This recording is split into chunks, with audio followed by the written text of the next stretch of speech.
Hello दोस्तों, आज के इस वीडियो में शॉर्ट विधि से घनमूल निकालना सीखेंगे।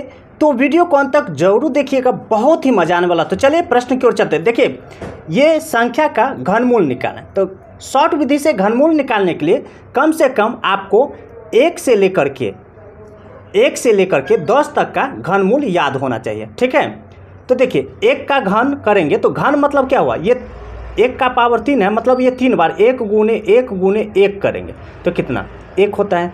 2 का घन निकालेंगे तो 2 गुने 2 यानी 8 हो जाएगा। इसी प्रकार से 1 से लेकर के 10 तक कम से कम आपको घन याद रखना होगा। ठीक है, तो अब देखिए इसका शॉर्ट विधि से निकालेंगे। तो सबसे पहले अंतिम से 3 अंक लीजिए, तो अंतिम से 3 अंक, बचा शेष छोड़ दीजिए। अब देखिए 9 जो है, 9 किस संख्या के घन में 9 आता है, इकाई अंक।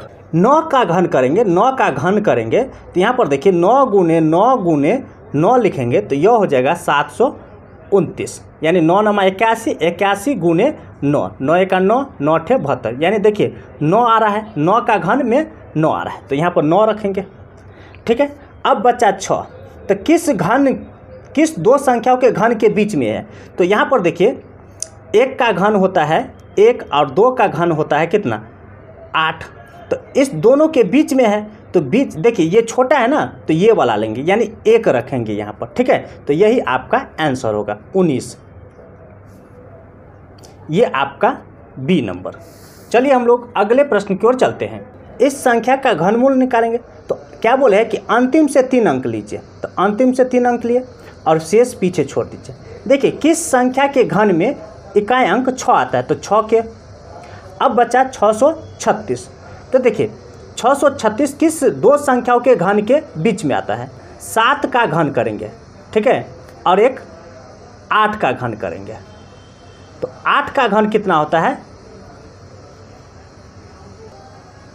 7 का घन हो जाएगा 343 और 8 का घन होगा 512।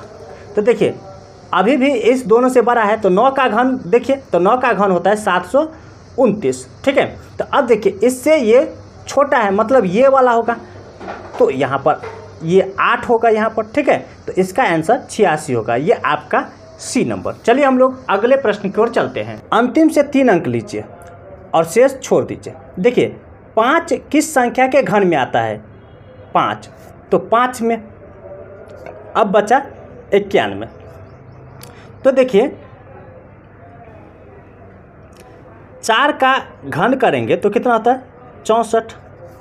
अब 5 का घन करेंगे, 5 का घन तो कितना होता है 125। देखिए 125, ठीक है, 125 से ये क्या है छोटा है तो ये वाला लेंगे। ठीक है, छोटा वाला, तो 4 यहाँ पर बैठाएंगे तो यही आपका आंसर हो जाएगा। ठीक है, ये आपका डी नंबर। चलिए हम लोग अगले प्रश्न की ओर चलते हैं। इसका मान है, ध्यान से समझिए, किसी भी संख्या के पावर अगर माइनस में लगा हो, जैसे माइनस यहाँ पर 3 है, तो इसे हम 1/2 यानी आधार, ये आधार हुआ तो आधार के नीचे 1 होगा तो 1 ऊपर जाएगा 2 नीचे आएगा।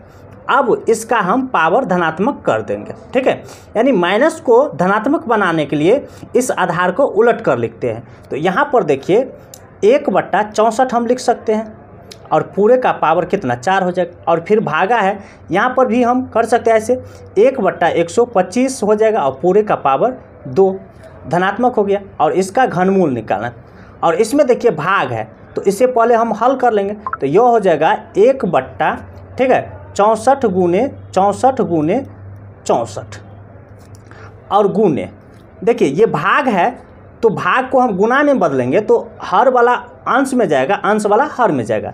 तो यहाँ पर 125 ऊपर में और फिर 125 ऊपर में हो जाएगा, नीचा में 1 करने देंगे, यानी 2 बार 1 लिखेंगे तो कोई फर्क नहीं पड़ता। यहाँ पर भी 4 बार लिखेंगे 1, कोई फर्क नहीं पड़ता है, वैसे ही रखेंगे। देखिए अब देखिए 25 जो है, 25 2 बार है, तो यहाँ पर देखिए 5 गुने 5 बराबर 125 होता है। ठीक है, तो 5 का पावर 3 मतलब 1 5 निकल जाएगा, यानी ऐसे हम कर सकते हैं 5 का पावर 3 गुने 5 का पावर 3। और यहाँ पर देखिए ये जो है 64, ठीक है, 64 है 3 बार सॉरी 4 बार यहाँ पर होगा, तो एक बार और 64 लिखेंगे। तो देखिए 64 है 3 बार, तो यहाँ पर 64 का पावर 3 कर देते हैं और एक 64 रह गया। तो 64 देखिए 4 गुने 4 गुने 4 होता है, यानी 4 का पावर 3, ऐसे हम लिख सकते हैं। अब यहाँ पर घनमूल के अंदर लिखेंगे, ठीक है। अब देखिए यहाँ पर हल करेंगे। देखिए इसका अर्थ हुआ जिसका पावर 3 है वो बाहर कर लीजिए। तो 5 का पावर 3 तो 5, फिर 5 का पावर 3 तो 5 गुने, और यहाँ पर 64 का पावर 3 है तो 64 लिखेंगे, और 4 का पावर 3 है तो गुने 4 कर देंगे। अब इसे हल कर लीजिए तो ये 25 हो जाएगा। 4 चौका 16 का 6 हासिल 1, 4 छक 24 और 1 25, 256, यानी 25/256 इसका आंसर होगा। ये आपका ए नंबर है। ऐसे ही ट्रिक पाने के लिए हमारे चैनल को सब्सक्राइब कीजिए, लाइक कीजिए और अपने दोस्तों के साथ शेयर जरूर कीजिए। फिर मिलते हैं अगली वीडियो में, तब तक के लिए धन्यवाद।